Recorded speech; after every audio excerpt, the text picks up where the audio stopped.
So tell me how you feel about the first mock test. Well, I was a bit anxious. Yes, that's normal. Okay. Try not to make mistakes. I feel it probably didn't go well. Yes, the first one is always bad. So don't feel too bad about it. Yes, of course you need to feel somehow bad because there's a big room for improvement. Like I said, the first one is always harsh because that's when you lost your safety net. I'm not giving you hints. I'm not going to give you tips. That's how it's going to happen on your real driving test as well. The exam are not going to help you.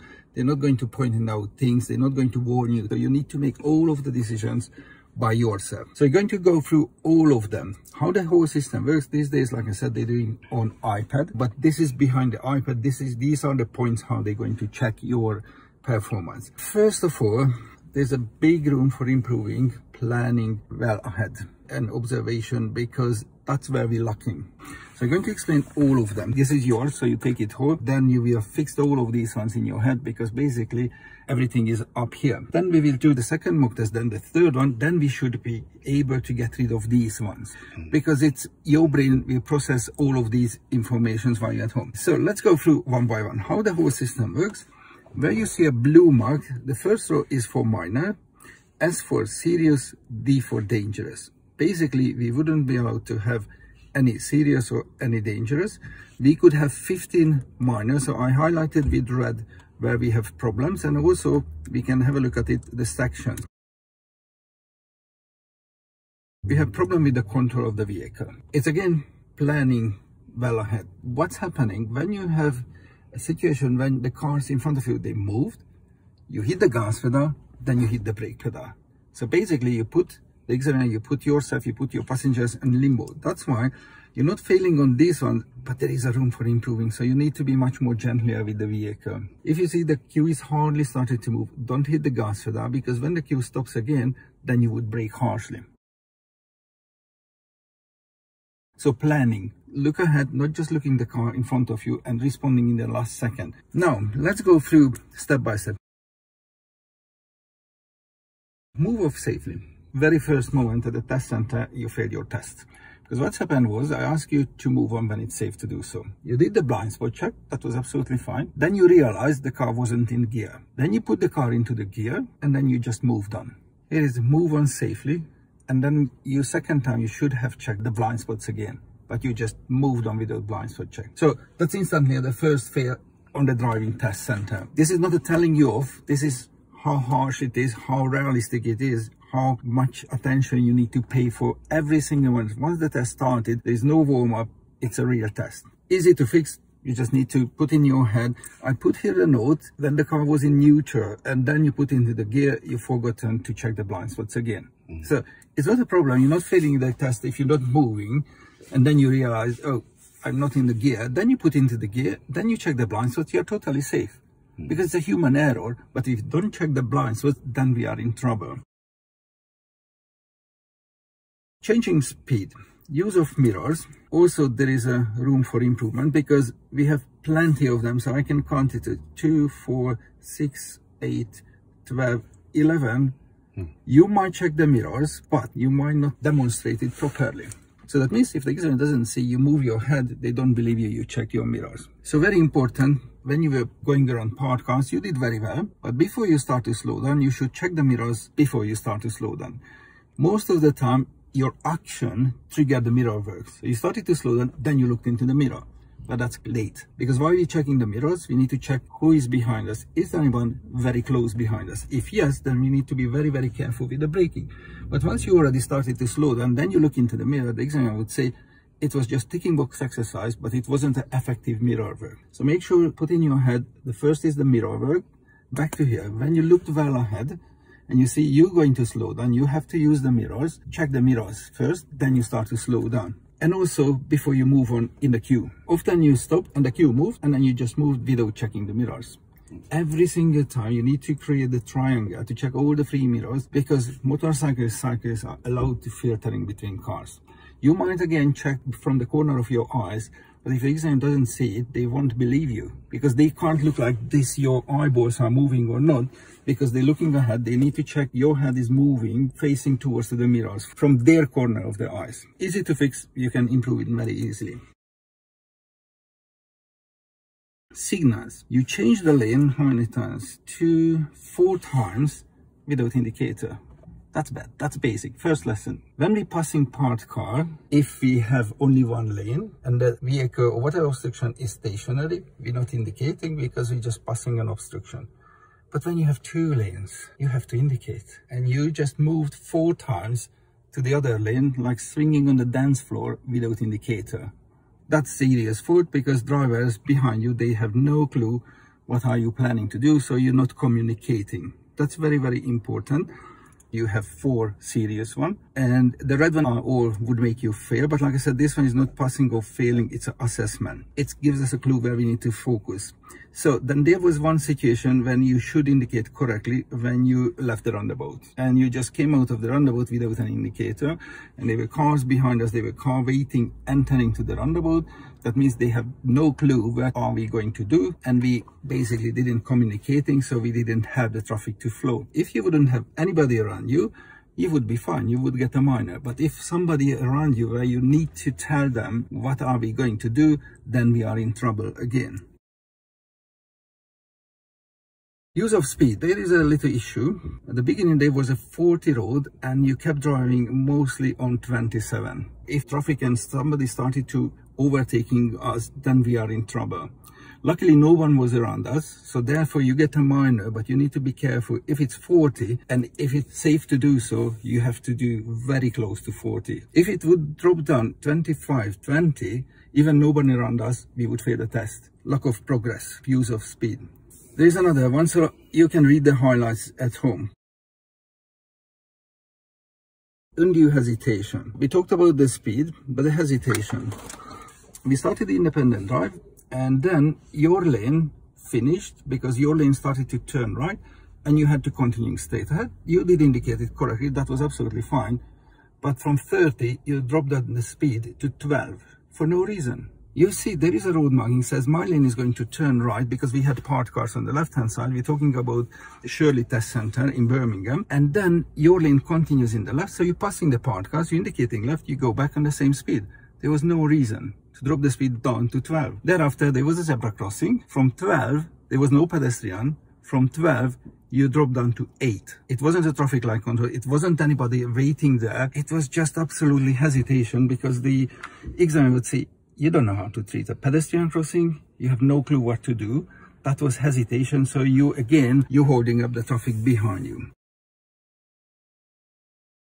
Position for normal driving. There is one minor. Luckily, you realized you left the roundabout in the right lane, but you kept for a very long time in the right-hand side lane. And the next roundabout was approaching, and I said we need to continue straight ahead. You didn't move back early enough. When you leave the roundabout in the right lane, that's not a problem. First of all, you need to make the progress in the right lane. Then as soon as possible, you need to change back to the left-hand side lane. It's a minor because you fixed your error quickly and you also made some progress. Lane discipline. I was pulling my hair out. When we go straight ahead at the roundabout, if you have 2 lanes, you have to stay in the left-hand side lane all the way around the roundabout and leaving in the roundabout, just in front of the test center. We went straight ahead, second exit, 2 lanes, you entered in the left lane, then you swung into the middle, blocked the car behind us because you didn't create the arc. Even if there is no road markings in the roundabout, if 2 lanes are approaching, you have to paint the line in your head and you need to create the arc. Regardless how tiny is the roundabout, if there is 2 lanes, at least you need to demonstrate to the examiner you creating the arc, because if not, then we are in trouble. Lane discipline. Then there was a big roundabout, you did exactly the same. You entered in the left lane and then you just swung in the middle because you didn't want to bother to create the arc. That's serious fault. 2 of them for the same. And there is 2 dangerous. We started the independent drive and then you didn't know where you need to go, which lane you need to pick, and you decided stay in the middle of 2 lanes and you did block 2 lanes. You couldn't be bothered to pick any of the lanes because you were not sure, but at least you need to make the decision which lane you're going to drive. There was a situation as well. We started again. There is 2 dangerous for this section. We started the independent drive and we had lots of parked cars on the left hand side. You had to just continue straight ahead. And what you did, you moved halfway, you blocked 1 lane on the right half, and you blocked halfway on the left because of the parked cars. And we were applying, I know why you did it, because 3 cars in front of us, they did the same. And we humans, we like sheeps, we just follow them without thinking that's not correct. Because if you have 2 lanes, you have to make up your mind. If your left lane blocked halfway through, you need to indicate right, change to the right lane, and stay in the right lane. If you're following the bad drivers, we are in trouble. So you're much smarter than anybody else in this industry. So you need to make up your mind and okay, I see they are doing bad, so I need to do better. I need to pick which lane I'm going to drive instead of blocking 2 lanes. Positioning for normal stop. Once you stopped a little bit wide, that's why I opened the door. And for one occasion, you get 1 serious fault. I ask you to choose the safe place to stop. And what you did, you saw a lovely place. You could have stopped. You were indicating a little bit, almost stopped. You kept rolling. Then you decided, no, this is not the best one. Keep moving. What you did, there were cars behind us, a queue, and you were very close to the curb. You already switched the indicator off, so you shouldn't switch it off without indicator. You kept moving this close parking position to the curb, and the drivers behind you, they have no clue. Are you planning to stop, sir? Or you want to move on? So you confused everybody around you. When you look at back and then you're analyzing the paper, you realize when you recall the situation in your head. The bus. We started the independent drive, and from a long distance we could see there was a bus in your lane. You had 2 lanes and you kept moving close to the bus, In the last minute you started to indicate and you stopped because nobody helped you. What we learned, when we see any obstruction in our lane, we immediately put the indicator, regardless we can move or not, but we're starting to ask people. And if people, they see you indicating because you have obstruction, they will help you. But if you're not indicating, you head to the back of the bus and then you stop, almost stop, then you start to indicate, that's too late because traffic already picked up the speed and you stop. That's why it's planning awareness with the bus. It would be also serious fault, would be a fail on the test. Again, we're back to the main issue, planning, looking well ahead. I saw the bus 100 yards ago and I would put the indicator on and I would indicate, and then I would move when somebody's helping. If nobody helps you and you're stuck behind a bus, it's not your fault. You pass the test. Because the examiner would say, you planned, you wanted to make the move, but nobody helped you. But because you didn't put it on, the examiner says, you didn't plan. You were just looking 5 meters in front of the car. And when you realize, oh shit, there is the bus, then you put the indicator, that was too late, and then you stop. Does it make sense? Yes, it does. I know it's harsh, but when you think back, then you can all of them fix in your head because you are a very good driver already. There was one minor for this one I just would love to explain to you here, planning awareness, just a minor. I said to you, please, sir, at the next roundabout, make a U-turn. We were driving on a dual carriageway, and I said it to you a very, very long time in advance. The examiner would do the same, the sat-nav would do the same. Why we say it early? Because we're sending you the message. If you're going to make a U-turn at the roundabout, you have 2 lanes. As soon as you can, you have to move to the right-hand side lane to planning your approaching position. What you did instead, you were waiting until you saw the roundabout. Then you kind of, in the last minute, you started to indicate. Luckily, there was nobody. You could change to the right. You could make the U-turn. But if you would have company, you wouldn't be able to change the lane, and then you would need to go straight ahead, which is not a problem. The problem would be planning awareness. And there was one serious last one, which was responding to the road marking. When I asked you at the last traffic light, we are going to turn left. And I said clearly, after that, we're going to continue straight ahead. There was a message saying something you need to pay attention to. You turned left at the traffic light, and then you saw it. There was a left lane, was only left turn. But I said clearly, we're continuing straight ahead. What you did, you were in the left-hand side lane. And then you just went straight ahead. There was a car behind us. You forced them to slow down. What you should have done, if you didn't get the message, if you didn't move into the right-hand side lane, which was go straight ahead, we're always saying, if you're approaching the lane and it says left turn only, regardless what I said, regardless what the examiner said, you must follow the road markings. That's the law. You must turn left. And the examiner would say, don't worry, you took the wrong turn. I help you from here. You would pass the test. But from the left turn lane, you just decided to go straight ahead. Like I said, it's a part of the process, very important, because when we do the next one, we get all of them rid of, and then you will be ready for the test. Most of the time we do 2-3 mock tests and then getting rid of these ones, because like I said, you need to get used to how to pass the test, not just how to drive, because you're a brilliant driver, but these ones will be checked all around your driving test, and you need to make sure no one is going to give you these marks here. That's why we do it 3 weeks in advance, to give you enough time to do another one, to respond, because if you would have your test tomorrow, you wouldn't have a chance to fix all of these, or not even in your head. So this would be clearly telling you, okay, don't go for the test because you're not ready. But now we have a couple of weeks, couple of lessons, couple of mock tests, so we can make it. Any questions, sir? No questions. I can remember everywhere I faulted, you know, and subconsciously I knew that I made a mistake.